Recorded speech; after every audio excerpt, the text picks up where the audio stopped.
Pernahkah kamu bertanya, mengapa ketika mendengar kata Islam, sebagian orang langsung membayangkan perang, terorisme, atau kekerasan? Padahal, kalau kita membuka buku sejarah, justru banyak ilmuwan muslim yang menjadi fondasi dunia modern. Mulai dari aljabar, rumah sakit, kamera, hingga metode ilmiah. Lalu, bagaimana citra sebuah peradaban yang pernah memimpin dunia bisa berubah begitu drastis? Apakah memang ajaran Islam yang berubah atau sejarahnya yang sering dipotong-potong? Hari ini kita akan membedah beberapa peristiwa paling kontroversial yang membentuk pandangan dunia terhadap Islam. Dan mungkin setelah mengetahui sejarah lengkapnya, kamu akan melihat semuanya dengan cara yang berbeda. Ini mungkin salah satu narasi paling terkenal, bahwa Islam berkembang karena peperangan. Sekilas memang terdengar masuk akal, karena memang setelah wafatnya Nabi Muhammad SAW, wilayah Islam berkembang sangat cepat. Dalam waktu kurang dari 1 abad, kekuasaan Islam membentang dari Spanyol hingga India. Tetapi, apakah semua itu terjadi karena dipaksa masuk Islam? Faktanya jauh lebih kompleks. Banyak wilayah yang ditaklukkan memang berganti pemerintahan, namun penduduknya tidak otomatis berganti agama. Contohnya di Mesir, mayoritas penduduk tetap beragama Kristen selama berabad-abad setelah penaklukan Muslim. Hal yang sama juga terjadi di Suriah. Bahkan di Persia, proses masuk Islam berlangsung selama ratusan tahun.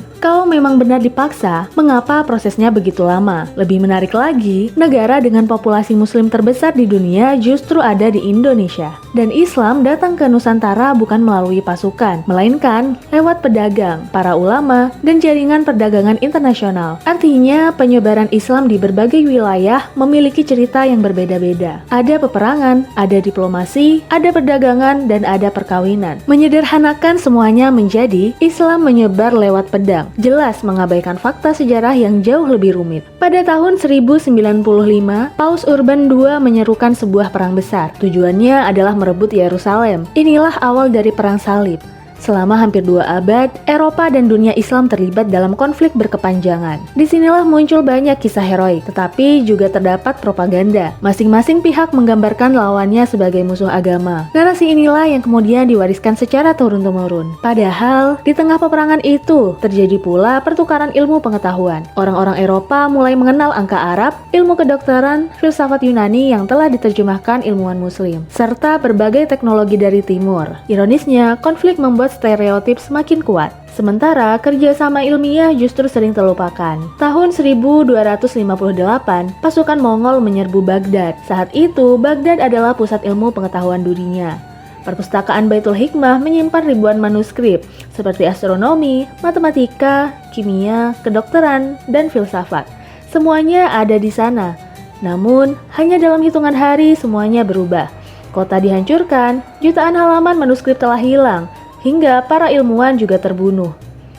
Banyak sejarawan menyebutnya sebagai salah satu tragedi intelektual terbesar dalam sejarah manusia.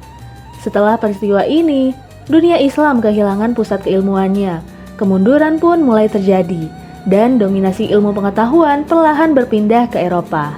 Memasuki abad ke-18, sebagian besar negeri Muslim berada di bawah kekuasaan kolonial.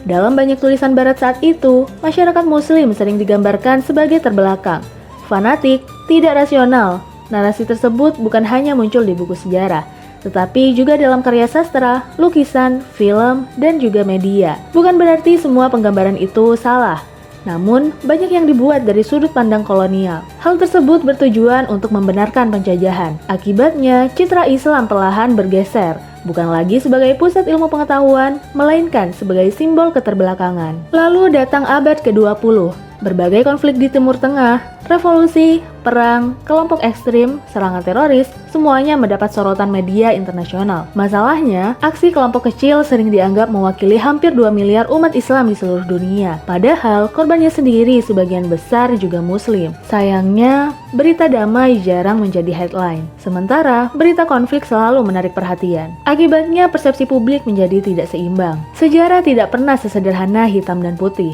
Islam, seperti peradaban besar lainnya, memiliki masa kejayaan, masa konflik, kesalahan, prestasi, dan juga tragedi. Jika kita hanya melihat satu potongan sejarah, kita akan menghasilkan kesimpulan yang sangat keliru. Tetapi, ketika seluruh kepingan disusun, kita mulai memahami mengapa pandangan dunia terhadap Islam bisa berubah begitu drastis. Bukan karena satu peristiwa, melainkan akumulasi perang, politik, kolonialisme, media, dan cara sejarah diceritakan dari generasi ke generasi. Karena pada akhirnya, memahami sejarah bukan berarti membela siapapun, melainkan memastikan bahwa kita melihat masa lalu secara utuh. Sebab hanya dengan begitu, kita bisa memahami dunia hari ini dengan lebih jernih.